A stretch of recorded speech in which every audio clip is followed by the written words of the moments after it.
Hi, this is Riley with Secret Nightmares Uncovered. And today we will be talking about the Gabby Petito timeline of events. So July 2nd, Gabby and Brian leave Blue Point, New York to begin their van life road trip.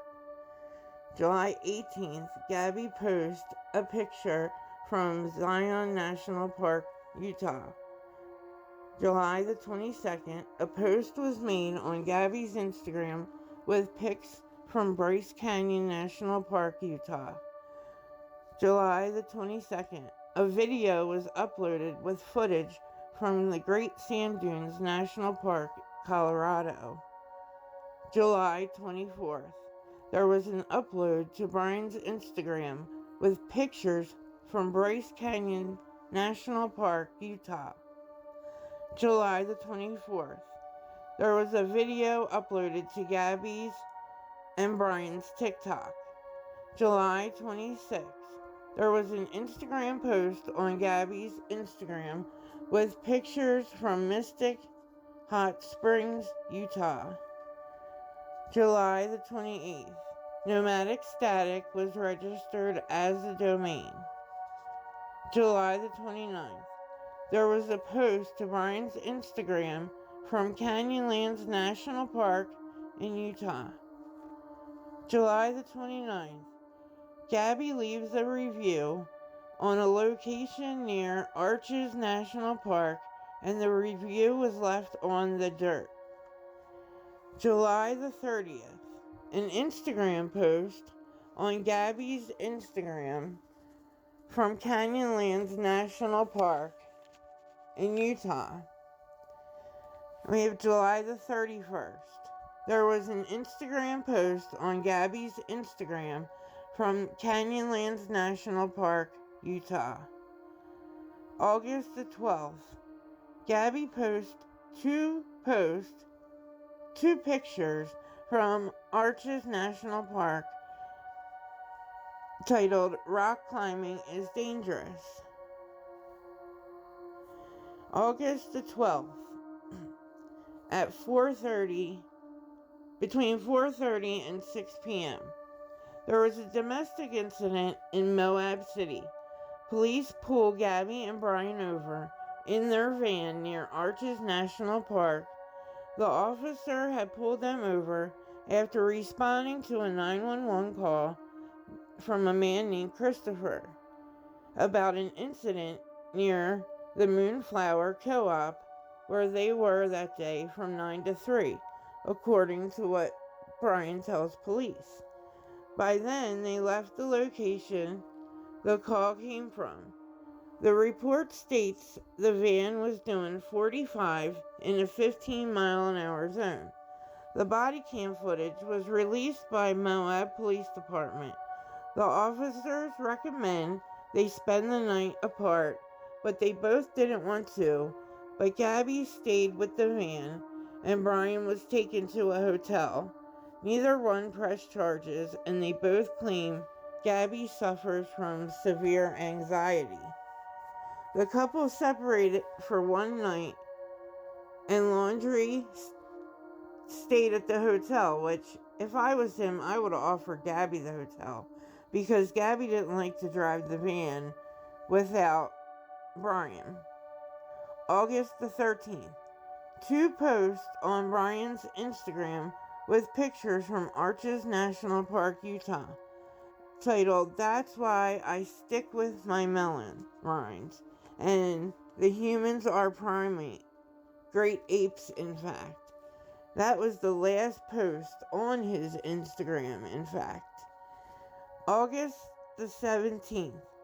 Brian travels back to Florida from Salt Lake City to help his father empty out a storage unit that contained his and Gabby's things. August 19th. A post to Gabby's Instagram. No location was tagged. I watched some guy leave his processed pre-packaged food. That's how that started. On August the 19th, Gabby launches the YouTube channel Nomadic Static. Actually, was created in 2013, but nothing was posted until the 19th. This is the first and only video that is uploaded to their YouTube video called Van Life, Beginning Our Van Life Journey. August the 20th. 2 videos were uploaded to Gabby and Brian's TikTok. August 21st. Gabby's father orders her pizza to the hotel that Gabby was staying at because she lost her Wi-Fi connectivity in a power outage in Salt Lake City, Utah. This is the last time her father spoke to her by way of FaceTime, and there was a confirmed outage at that Fairfield Inn. So August the 21st, Nomadic Static domain was updated. August the 23rd, Brian travels back to Utah from Florida. We have August the 24th. Gabby is seen checking out of the Fairfield Inn and Suites near Salt Lake City International Airport. August the 25th. Gabby's last Instagram post titled Happy Halloween and photos were taken at the Monarch in Ogden, Utah, a 40 to 60 minute drive from Salt Lake City. August the 25th, Gabby's final FaceTime call with her mother, and she mentioned that they have arrived in Grand Teton National Park, Wyoming. Her mother received the text on the 25th saying that they had arrived. They were supposed to be there about 2 to 3 days. Also on August 25th, about 5 p.m., an alleged sighting of the van near Jenny Lake, Grand Teton, Wyoming, by Shannon Baker. We drove through the Tetons, and the only stop we made was at Jenny Lake. She recalled, it was 5 p.m. on August 25th when her and her husband spotted the van in the Jenny Lake parking area. The owner of a shop called Rustic Rita's in Victor, Idaho, says the couple came into her shop staying for about 20 minutes. The owner is unsure if this was actually the 25th or 26th. August the 27th. Gabby Snapchats a friend to say they are headed to Yellowstone. Also on August 27th, that was the last known date that Gabby's Instagram account was liking other posts. This was at 10:35 a.m. Mountain Time. Also on August 27th, Gabby's mother, Nicole, her suspicions were raised when she received an odd text in which supposedly Gabby mentions her grandfather by his first name, Stan. Can you help Stan? I just keep getting his voicemails and missed calls. Nicole Schmidt was concerned because Gabby never calls her grandfather by his first name. Now on August the 27th, between 1 and 2 p.m., Gabby and Brian are at a restaurant called Mary Piglet's in Jackson, Wyoming. And Brian was freaking out at the restaurant. Gabby was crying. Brian was yelling at the staff. He was very agitated over a bill payment. Gabby was crying and apologizing, and Brian was walking in and out of the restaurant, obviously very upset. This was the last known sighting of Gabby Petito. August the 27th, around 6 p.m., between 6 and 6:30 p.m., the van is spotted parked in the Spread Creek dispersed camping area of Bridger Teton National Forest by Red, White, and Bethune. They are bloggers. The van is captured in high quality. Red, White, and Bethune was not aware they were capturing anything at the time, but after reviewing their footage, after seeing things on social media, they realized they had captured Gabby's van. Also, someone on the internet had slowed the video down, and it now looks like what shows the van back door closing, possibly because the Red, White, and Bethune camper is coming their way. Also, on August the 29th, Gabby missed a phone call from Rose Davis, her friend, who lives a half an hour away from Gabby and Brian in Sarasota, Florida. She last spoke to Gabby in early August, and the two were planning on meeting in Yellowstone National Park. Rose even asked for days off from work. They were going to lock in on a specific date on August the 29th, Rose's birthday, but Gabby never called.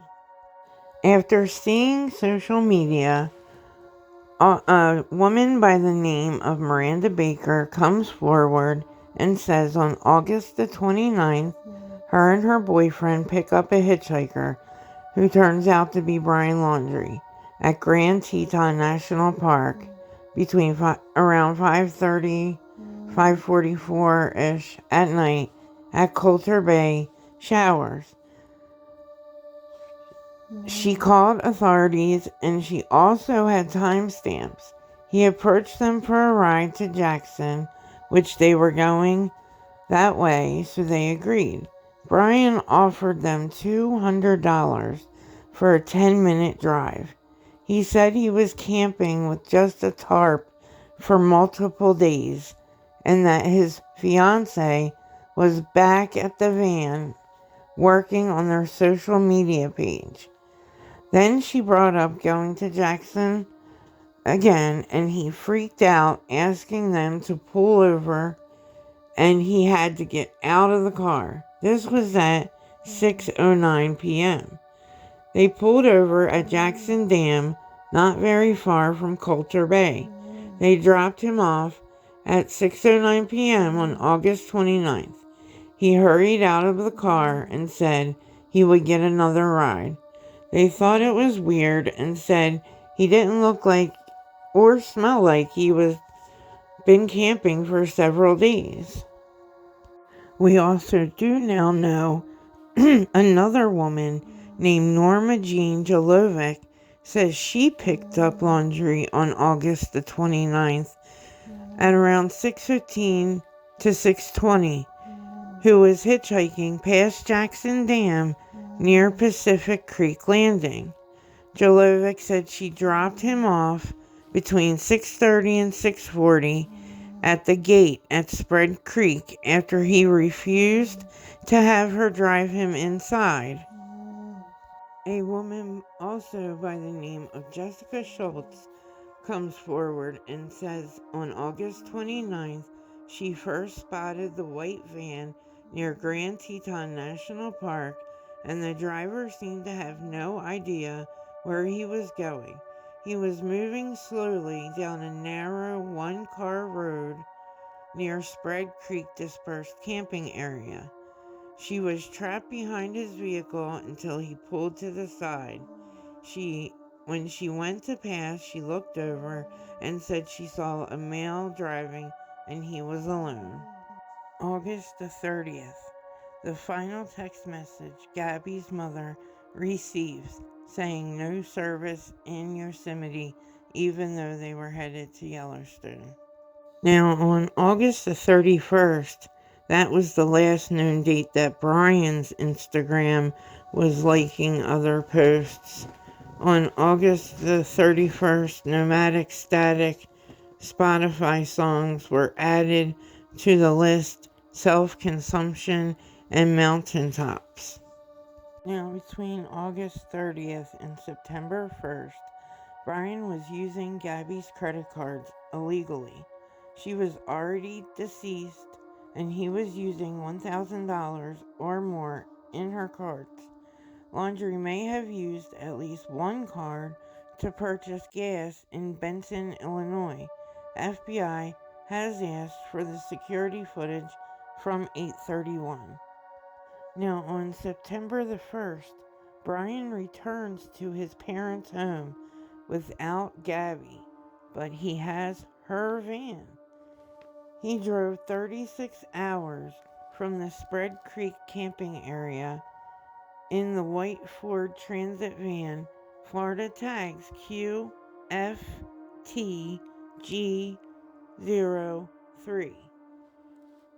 He was detected by an automatic license plate reader on the Sumter Boulevard exit of I-75 as he entered the city of Northport, Florida on 9/1/21 at 10:26 a.m.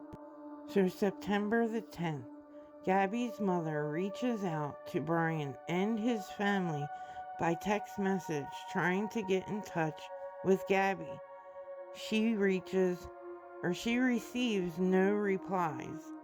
And this was after Gabby's mother hadn't heard from her and no one else had heard from Gabby in a while. And it wasn't like Gabby to just not text, call, or message, FaceTime with anybody. So on September the 10th at 6:30 p.m., Gabby Petito's father, Joe, is involved in some sort of police response at Gabby and Brian's home. It appeared to be a welfare concern at the address where she lived with Brian and his parents. And due to the ongoing investigation, the report is heavily redacted.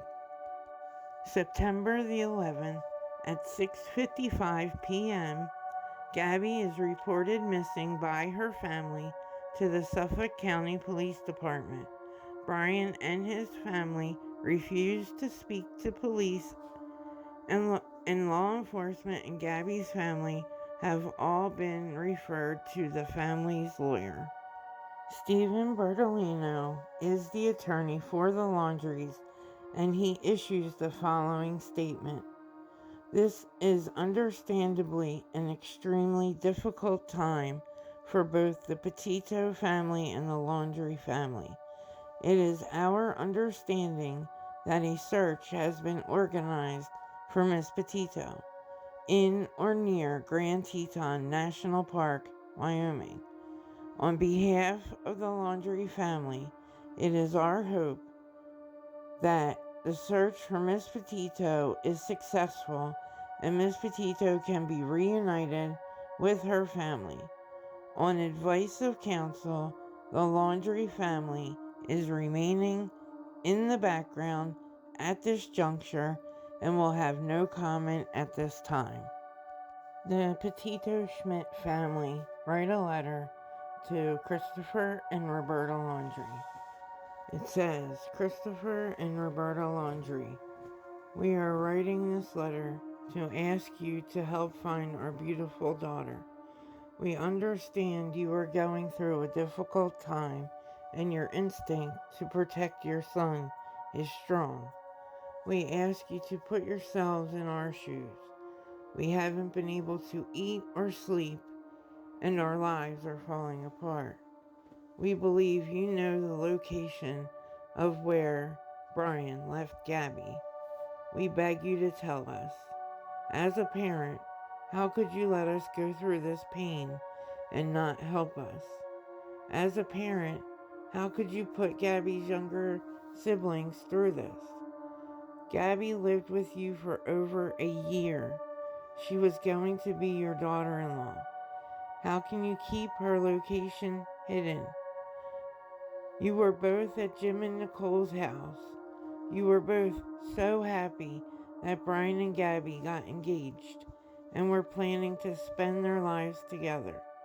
Please, if you or your family has any decency left, please tell us where Gabby is located. Tell us if we are even looking in the right place. All we want is Gabby to come home. Please help us make that happen. Jim and Nicole Schmidt, and Joe and Tara Petito. The laundry's lawyer issues this statement. Many people are wondering why Mr. Laundry will not make a statement or speak with law enforcement. In the face of Miss Petito's absence, in my experience, intimate partners are often the first person law enforcement focuses their attention on in cases like this, and the warning that any statement made will be used against you is true, regardless of whether or not my client had anything to do with Miss Petito's disappearance. As such, on the advice of counsel, Mr. Laundry is not speaking on the matter. I have been informed that the Northport Police have named Brian Laundry a person of interest in this matter. This formality has not really changed the circumstances of Mr. Laundry being the focus and the attention of law enforcement, and Mr. Laundry will continue to remain silent on the advice of counsel. September the 14th, in the evening, the van is fully processed for evidence by police along with FBI agents. The morning of September the 15th, Gabby's Instagram account is accidentally deactivated by Instagram and reinstalled 4 hours later. September the 15th, a search warrant was issued for the van and laptop found. They found Gabby's phone was turned off for 15 days. Also on the 15th, Gabby's stepfather travels to Wyoming to help her father coordinate a search for her. Northport police say Brian is hindering the investigation. Also on September 15th, the Moab 911 call is made public, and they hear that actually in the 911 call it says that the man is seen slapping the woman, Gabby. Now, the evening of September 17th, Brian's lawyer reports Brian as missing to FBI investigators and say Brian's parents haven't seen him for 3 days. So I'm going to backtrack a few days, only because felt it was important to put September the 17th and then a few days leading up to that. September the 14th, Brian's parents claim they have not seen him since this day and claim he entered the Carlton Reserve area with no cell phone, no wallet, and only a hiking gear or bag. Then on September 15th, his parents go down to the Carlton Reserve area and leave a note on his car, still not reporting him as missing, even though he should have came home. Which leads us to September the 16th. Brian's parents pick up his car at the Carlton Reserve.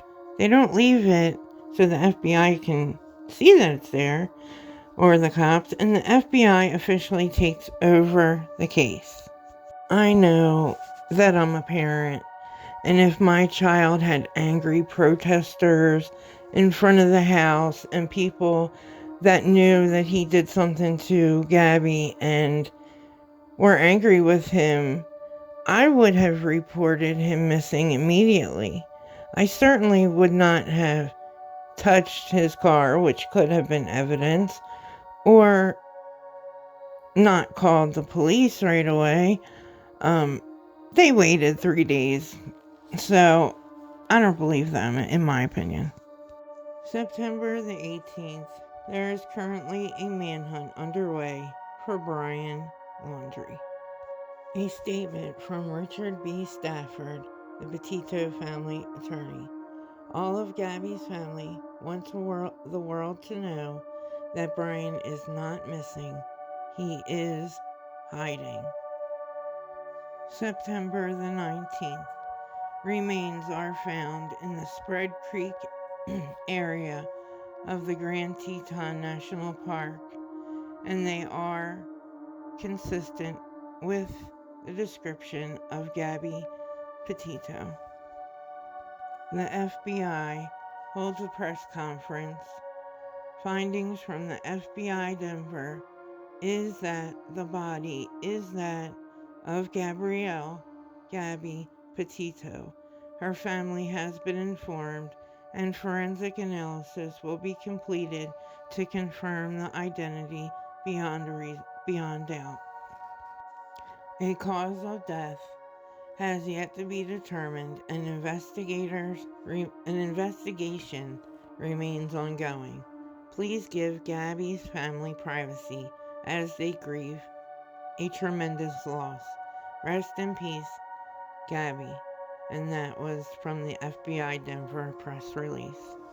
The laundry attorney was supposed to have a press conference, and after speaking to the FBI, the attorney made the decision to cancel his press conference on 9/21. A warrant has been issued for the laundry home and the Mustang that Brian used to go to the reserve. That is taken and it is searched. September 21st, the Teton County coroner confirms the identity of the remains found are those of Gabrielle Venora Petito, date of birth March 19, 1999. The coroner's initial determination for the manner of death is homicide. The cause of death remains pending final autopsy results. September 21st, Gabby's family lawyer released a statement. I want to personally thank the news and the media for giving the Petito Schmidt family time to grieve. Richard Stafford said, referring to Gabby's mom, dad, stepmom, and stepdad. On September 22nd, a new statement from Gabby Petito's family attorney demanding Laundry's family attorney to remove Gabby's picture from his Yelp page. Also, a cease and desist from posting pictures of Gabby to any of his social media, and he has until 2 p.m. to remove these pictures. The Laundry's attorney says that he did not upload the picture. It was by a user, and the business cannot remove the pictures, Yelp said, so they did get the user to take it down. The search for Laundry continues on the Carlton Reserve's 25,000 acres. They are using any and all resources like drones, underwater dive teams, bloodhounds, and more. There is a total of $30,000 to anyone who can provide law enforcement officials with Laundry's whereabouts. September 25th. The FBI took personal items to aid in their investigation. They took items for DNA matching, and police are still searching the Carlton Reserve. Gabby Petito's loved ones and perfect strangers gathered in New York for a memorial service on September 26, 2021 at the Maloney Funeral Home in Holbrook, New York. Her father described her as a happy girl who people would gravitate towards. She loved being outdoors, scuba diving, hiking the Appalachian Trail, or snowboarding down sand dunes. I want you to be inspired by Gabby. That's what we are looking for. Petito's stepfather, Jim Schmidt, also gave a eulogy, and he said parents aren't supposed to bury their children. That is not how this is supposed to work. Gabby provides an example for all of us to live by, he said, to enjoy every moment in this beautiful world as she did, to love and give love to all like she did. The funeral home provided a live stream which showed an altar and many collages of pictures. People walked by looking at the pictures and collages. Her father Joe said, "The entire planet knows this woman's name now." And he is right. She definitely touched the world. In lieu of flowers, Gabby's family is asking for donations to the future Gabby Petito Foundation. Donations can be made electronically at https://johnnymacfoundation.org. I would like to take this moment to talk about newlyweds Crystal Turner and Kylan Schultz. They were found shot to death in a campsite near Moab, Utah. Kylan and Crystal were found shot to death August the 18th with multiple gunshot wounds in the Seattle Mesa area of LaSalle Loop Road. They were last seen alive August 13th at Woody's Tavern in downtown Moab. The couple told friends earlier that a suspicious man was creeping them out near their campsite and they wanted to move. Local businesses and anonymous donors are asking for a $20,000 reward for information that could crack the case. Anyone can call 435-259-8115. A day before the couple went missing, Gabby and Brian were pulled over for a domestic incident in front of Moonflower Co-op, where Kylan worked and where Brian and Gabby spent the day. A Grand County Sheriff's spokesperson said, "There is no evidence that the two are related, but what are your thoughts? Could Brian be the creepy man?" Miranda, the YouTuber, and her boyfriend, the girl on TikTok and her boyfriend that gave Brian a ride, said that he was really creepy. Could Brian be the one that came in contact with Kylan and Crystal? We know that they were all there around the same time. Regardless of who it was, we hope that their families receive justice and their killer or killers are brought to justice. Always remember, be kind and show love, especially in the world today. Please subscribe, like, and share, and tap the notification bell to get notified when we upload any videos, because we have more secret nightmares to uncover. I would like to take this time to remember Gabby Petito, Kylan and Crystal, and everyone who has lost their life.